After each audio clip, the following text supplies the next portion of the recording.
Taigi, linkiu tikrai gražaus ramaus vakaro, apmąstančio vakaro. Mes gerai suprantame tiesą. Vėl kartais po laiko,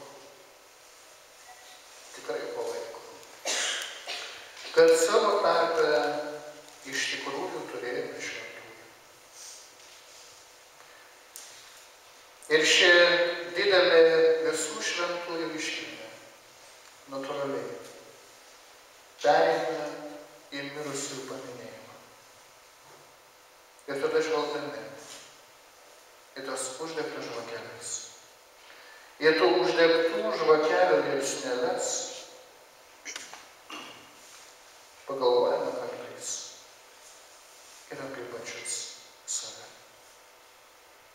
Taigi reikime dabar gedulinę procesiją už savo mirusiuosius, bet kartu žvelgdami